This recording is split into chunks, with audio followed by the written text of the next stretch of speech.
E pra të dashur miqtë e mi, ja ku po ritakohemi sërish me mua Tirona Lilin, pikërisht këtu në kanalin Monitor TV, për të sjellur pranë jush dhe për të analizuar se çfarë ndodhi me gjestin në ditën e djeshme. Në fakt, kjo që ka ndodhur ditën e djeshme është një problem që ka nisur që në muajin korrik. Bëhet fjalë për një përballje që gjesti ka patur me kompaninë Onima,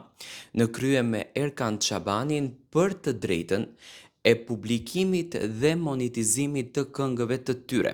Gjesti ka patur një kontratë të nënshkruar me këtë kompani, u bë shumë temë e rrjeteve sociale, përfliteshte jashtëzakonisht shumë gjatë muajit korrik dhe gusht, në ato kohë ku Gjesti edhe ndaloi së punuari projektet e tij të reja, sepse nuk dëshironte që të drejtat të këtyre këngëve t'ia jep kompanisë Onima. Tani ne kemi arritur të zbulojmë detajet më të fundit se çfarë ka ndodhur dhe deri në sa mund të shkojë në burg apo në gjobë Gjesti për këtë vepër penale që ka bërë. Detajet më të reja lidhur me ndalimin e Besart Kelmendit, i njohur për publikun me emrin artistik si Gjesti, në ndyshimin për armë mbajtje pa leje janë këto. Sipas informacioneve paraprake,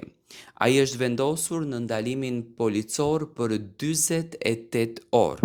Kjo mas është pjesë e procedurave standarde hetimore dhe i jep kohë prokurorisë së Shtetit të Kosovës të shqyrtoj provat dhe rrethanat e rastit. Për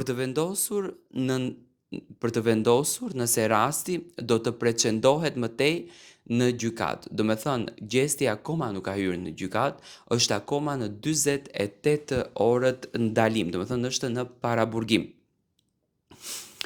Mediat bëjnë të ditur se Gjesti dyshohet se ka shkuar i armatosur te Erkan Çabani, pronari një kompanie muzikore dhe ka kërcënuar pasi mes palëve kanë ekzistuar tensione edhe më herët. Do me thënë, Gjesti ka marrur këtë armën, ka shkuar tek kompania e Erkan Çabanit, është takuar me Erkan Çabanin, do me thënë dhe e ka kërcënuar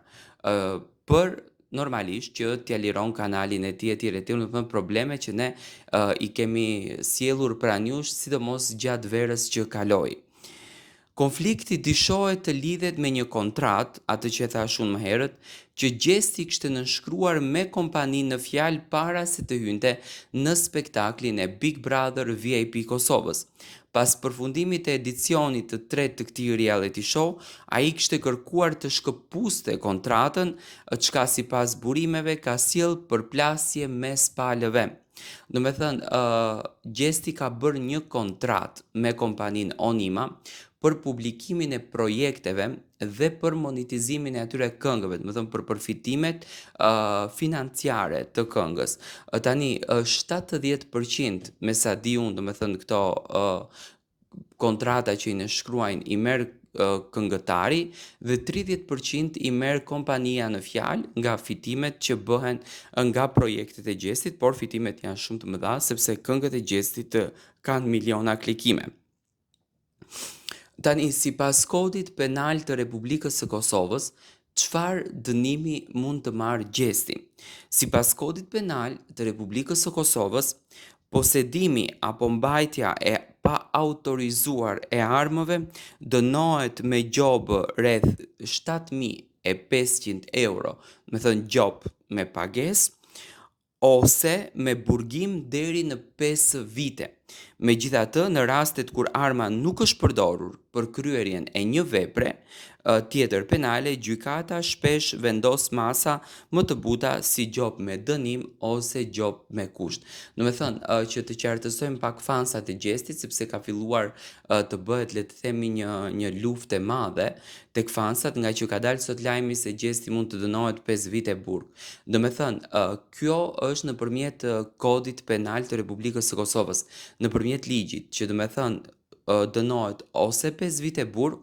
ose 7.500 euro gjop, do me thënë, sipas kodit. Por, duke e ditur që Gjesti nuk ka kryer vepër penale, do me thënë nuk ka gjuajtur me këtë armë e cila është pa leje, Gjesti mund të dënohet me dënim me kusht ose dënim monetar, por normalisht derisa rasti të shkon në gjykatë, policia e ka për detyrë që ta mbajë 48 orë gjestin në arest. Tani domethënë kjo është pak për tu befasuar që gjesti të eskalon në këtë formë nga vetja unë nuk e kisha pritur. Ky është një problem që ka nisur që verën që kaloi, domethënë kur Bonart Ajvazi, bashkëpunëtori i Gjestit, kompania 360 mori përsipër krejtësisht rrugtimin e Gjestit, krejtësisht famën e Gjestit, dolën probleme të këtilla. Tani Gjesti tha që në janar do të publikonte këngën e tij të parë pasi që publikoi këngën e vllaut të tij, këngën për Eldionin. Por siç duket, problemet me kompaninë Onima, që Gjesti ndoshta ka menduar se tani do t'i pastron, ato nuk që kanë pastruar akoma dhe kjo është arsyeja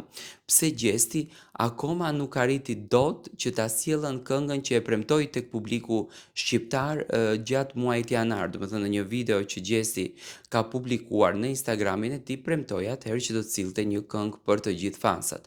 Por duke mos u shkëputur nga kjo kontrata, një kontratë që unë me sa di që këto kontratat në momentin kur ti nënshkruan, pa kaluar data, duhet me sa duket paguash një lloj kostoje për për shkëputjen e kësaj kontrate, siç duket kompania Onima nuk dëshiron që ta lishon klientin e saj dhe duke mos dashur që ta lishon klientin e saj në këtë pikë, domethënë Gjesti fatkeqësisht ka dalë deri në këtë pikën që ka kërcënuar Erkan Çabanin dhe kompaninë Onima. Besoj që do të dalin detajet edhe më të hollësishme nga policia, se sigurisht domethënë rastin e ka paraqitur dikush, ndoshta mund ta ketë paraqitur vetë kompania që Gjesti ka shkuar me pistolete dhe e ka kërcënuar në zyrë, që kjo nuk është forma e zgjedhjes, por gjithsesi domethënë ka qenë një konflikt i cili ka nisur me kohë. Unë shpresoj që Gjesti domethënë të merr një dënim në kuptimin më të lehtë të mundshëm, sepse mendoj që nuk i takon tashmë pas gjithë asaj dhimbje që kaloi në jetë të përjeton dhe një dramë të tillë dhe shpresoj që edhe kompania Onima të mundohet që të gjejë një rrugë pak më të lehtë dhe ta mbyll këtë muhabeti në mënyrën pak më njerëzore, duke respektuar atë që në fakt këngëtari e kërkon. Unë nuk dua të jem kundër kompanive, por fatkeqësisht nuk është i vetmi Gjesti, por kompanitë e këtilla bëjnë